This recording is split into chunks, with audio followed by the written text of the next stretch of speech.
Imagina estar sentado al pie de un árbol, con las tripas perforadas y el sabor metálico de tu propia sangre llenando tu garganta. A tu alrededor, el aire no es oxígeno, es una mezcla densa de humo de pólvora, sudor rancio y el hedor dulce de la descomposición tropical. Tienes 28 años y sabes, con una certeza glacial, que no verás el amanecer. Tus compañeros, hombres con los que has compartido el fango y el miedo, te miran con ojos vacíos mientras se retiran hacia la retaguardia. No hay más munición, no hay refuerzos, y el suelo tiembla bajo el peso de una amenaza que no puedes ver, pero que ya puedes oler. Lo único que te queda en este mundo es una pistola Colt M1911 y un cargador con exactamente 8 balas. Frente a ti, la selva de Saipán comienza a gritar. No es un grito humano común, es el rugido gutural de 5000 hombres que han renunciado a la vida, una marea de bayonetas caladas que se lanza al vacío en una carga suicida final. Sabes que morirás, pero en ese momento, en la penumbra de la jungla, tomas una decisión que desafía toda lógica militar. Tu vida no se apagará sin un precio. Cada una de tus balas tiene un nombre escrito en japonés. Lo que ocurrió después de que el último soldado estadounidense se perdiera de vista no fue una masacre, fue una declaración de guerra personal. Esta es la historia del sargento Thomas Baker, el hombre que convirtió 8 proyectiles en una leyenda de pesadilla. Prepárate, porque lo que estás por escuchar no es una historia de héroes de mármol, es la crónica visceral del último aliento en el corazón del infierno. El matadero de Saipán y el Valle de la Muerte. Junio de 1944. El Pacífico ya no era un océano, era un inmenso cementerio de barcos y sueños imperiales. Para los hombres de la 27ª División de Infantería, la isla de Saipán no era un objetivo estratégico, era una picadora de carne envuelta en vegetación hostil y cuevas de coral. Desde el momento en que las barcazas de desembarco tocaron la arena, la realidad golpeó a los estadounidenses con una ferocidad que el frente europeo nunca conoció. Aquí no se luchaba por puentes o ciudades, se luchaba por cada centímetro de piedra volcánica contra un enemigo que consideraba la rendición como la máxima deshonra. Thomas Baker, un joven de Troy, Nueva York, no tardó en comprender que en Saipán la naturaleza era tan letal como las ametralladoras Nambu. El calor era una presencia física, una manta húmeda que asfixiaba los pulmones, mientras los mosquitos y la disentería diezmaban las filas antes de que sonara el primer disparo. Baker no era un soldado corriente, aunque él se viera como tal. Durante las primeras semanas de la invasión, su unidad se vio atrapada en lo que los soldados bautizaron como Purple Heart Ridge y el Valle de la Muerte. Era un terreno diseñado para la masacre, riscos afilados donde los japoneses se atrincheraban en cuevas interconectadas, transformando cada montaña en una fortaleza orgánica. Baker se convirtió en el ángel de la guarda de su pelotón, no por discursos, sino por una agresividad fría y quirúrgica. En una ocasión, avanzó solo con un bazooka para destruir una posición de ametralladoras que había inmovilizado a su compañía, moviéndose entre el fuego cruzado como si la muerte le tuviera respeto. Sin embargo, Saipán estaba devorando a los hombres. Para julio, la resistencia japonesa estaba acorralada en el extremo norte de la isla. Pero un animal acorralado es el más peligroso de todos. El teniente general Yoshitsugu Saito, comandante de las fuerzas japonesas, sabía que el final estaba cerca. Pero en su mente, infectada por el código del Bushido, no existía el concepto de derrota diplomática. El 6 de julio, emitió su última orden. Cada soldado japonés debía matar a 10 estadounidenses antes de morir. No importaba si estaban heridos, si no tenían armas o si eran civiles. La isla debía convertirse en un altar de sacrificio. Los informes de inteligencia hablaban de una acumulación masiva de tropas en el sector de Tanapak, pero nadie en el mando estadounidense imaginaba la escala de la locura que se estaba gestando. Mientras tanto, Baker y sus hombres cavaban sus trincheras en el sector ferroviario, agotados, con los uniformes convertidos en harapos y los fusiles calientes por el uso constante. El aire de esa última noche estaba cargado de un silencio antinatural, un silencio que solo precede a la aniquilación. Baker, herido ya por esquirlas y con la fatiga grabada en los huesos, limpiaba su arma sin saber que ese valle estaba a punto de ser inundado por una marea de sangre que borraría todo rastro de humanidad. La batalla de Saipán estaba a punto de dejar de ser una operación militar para convertirse en un duelo místico entre la voluntad de sobrevivir y el deseo fanático de morir matando.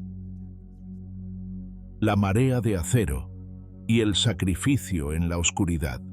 La noche del 7 de julio de 1944 no murió en silencio. Fue asesinada por el rugido de 5.000 gargantas que habían renunciado a la cordura. A las 4 de la mañana, el sector ocupado por el 105º Regimiento de Infantería se convirtió en el epicentro de la mayor carga suicida de la Guerra del Pacífico. No fue un ataque militar coordinado, fue una inundación de fanatismo y desesperación. Imaginen una pared de hombres emergiendo de la penumbra, una marea humana armada no solo con fusiles Arisaka, sino con sables oxidados, granadas atadas al pecho y palos con cuchillos amarrados en la punta. El grito de Babanzai se multiplicó hasta convertirse en un trueno sónico que heló la sangre de los centinelas estadounidenses. Para Thomas Baker, que ya lidiaba con el dolor punzante de heridas previas, ese sonido fue la señal de que el infierno finalmente había reclamado su territorio. La línea de defensa, estirada y agotada, fue golpeada con la fuerza de un mazo. En cuestión de minutos, la batalla dejó de ser un intercambio de disparos a distancia para transformarse en una carnicería primitiva, un combate cuerpo a cuerpo, donde se luchaba con culatas, bayonetas y manos desnudas en el barro. Baker estaba en el centro del caos, su posición siendo asaltada desde 3 flancos simultáneos. En la penumbra rota solo por el resplandor de las trazadoras y las explosiones de mortero, él se convirtió en una máquina de resistencia.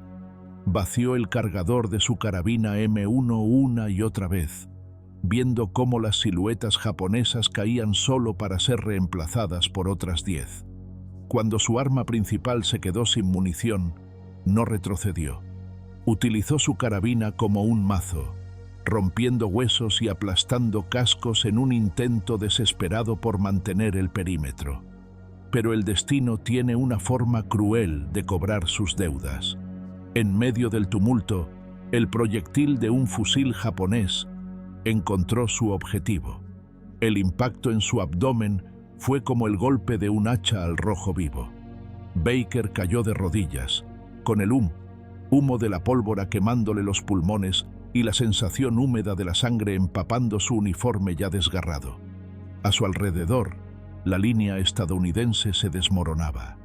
La marea roja de los atacantes era simplemente demasiado vasta, demasiado violenta para ser contenida por hombres de carne y hueso. A pesar de la herida mortal, Baker se negó a rendirse al desmayo. Mientras sus compañeros intentaban desesperadamente reagruparse, él seguía disparando su pistola Colt 1911, sosteniéndose con una mano las entrañas, mientras con la otra enviaba plomo contra la oscuridad. El contraataque japonés había logrado lo imposible: romper el frente y rodear a grupos aislados de soldados estadounidenses. Fue en este momento de colapso total cuando la verdadera naturaleza de Thomas Baker eclipsó al horror de la guerra. Sus camaradas, viendo a su sargento desangrándose, intentaron evacuarlo. Lo arrastraron bajo un fuego cruzado incesante, arriesgando sus propias vidas para sacar a un hombre que ya tenía la palidez de la muerte en el rostro. Cada metro que recorrían era un suicidio colectivo. Baker, con una lucidez aterradora nacida de la agonía, comprendió la situación.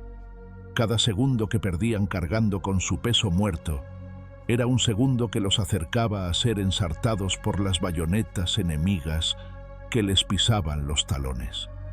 Fue entonces cuando pronunció las palabras que quedarían grabadas en los anales del valor militar. Con una voz quebrada pero firme, ordenó a sus hombres que lo dejaran atrás. No fue una petición. Fue la última voluntad de un líder que amaba a sus hombres más que a su propia existencia. Les dijo que no iba a permitir que nadie más muriera por salvar un cuerpo que ya pertenecía a la tierra de Saipán. Tras varias negativas cargadas de lágrimas y desesperación, sus compañeros, bajo el peso de la lógica brutal del combate, lo sentaron contra el tronco de un árbol. El escenario era una pesadilla cinematográfica, un soldado herido de muerte, solo en la inmensidad de una selva hostil, mientras miles de enemigos sedientos de sangre se acercaban como una jauría de lobos. Su última petición no fue agua, ni un médico, ni una carta para su familia. Lo que Baker exigió fue una herramienta para seguir luchando. Uno de sus amigos, en un acto de despedida desgarrador, le entregó su propia pistola Colt con el cargador lleno. 8 balas. 8 oportunidades de dictar los términos de su propio final. Mientras la silueta de sus hermanos de armas se desvanecía en la maleza, Baker se quedó solo con el sonido de la muerte acercándose. El hedor de la carga Banzai, una mezcla de sake, sudor y locura, inundaba el aire. Él no estaba asustado, estaba concentrado. Apoyó la espalda contra la corteza rugosa del árbol, ajustó el agarre de su pistola y esperó. En ese rincón olvidado del Pacífico, la guerra ya no era una lucha entre naciones o ideologías. Era el duelo final entre un hombre y su destino. Thomas Baker, con el abdomen destrozado y solo 8 balas de 45, se preparó para recibir a la marea japonesa. Cada respiración era una batalla, cada segundo un triunfo de la voluntad sobre el colapso biológico. El sargento Baker ya no era solo un soldado de infantería, se había convertido en el último baluarte de una resistencia que la lógica humana no podía explicar. El escenario estaba listo para el acto final, un sacrificio visceral que demostraría que, a veces, un solo hombre con un propósito puede detener, aunque sea por un instante, el avance de la aniquilación total. El silencio de los 8 y el altar de la eternidad. Cuando el estruendo de la carga Banzai finalmente se disipó y el sol comenzó a filtrarse penosamente a través del denso dosel de la jungla de Saipán, lo que quedó no fue una victoria gloriosa, sino un paisaje de pesadilla que desafiaba la cordura humana. El campo de batalla era un tapete denso de cadáveres entrelazados, donde el uniforme caqui de los estadounidenses y el verde mostaza de los japoneses se fundían en un solo color, el rojo oscuro de la sangre coagulada. Días después, cuando las tropas del 105º Regimiento finalmente recuperaron el terreno que se habían visto obligados a ceder bajo la marea suicida, el ambiente estaba impregnado de un silencio sepulcral, interrumpido solo por el zumbido de las moscas y el lejano romper de las olas. Los soldados avanzaban con los fusiles en guardia, con el alma encogida, buscando entre los restos de equipo destrozado y los cuerpos desfigurados a los hermanos que habían tenido que abandonar en la oscuridad. Fue entonces cuando lo encontraron. Apoyado contra el mismo árbol donde lo habían dejado, estaba el sargento Thomas Baker. A primera vista, parecía que el joven soldado simplemente se había quedado dormido. agotado por una fatiga que ningún hombre debería conocer. Su espalda seguía recta contra la corteza rugosa y su cabeza descansaba ligeramente sobre su pecho.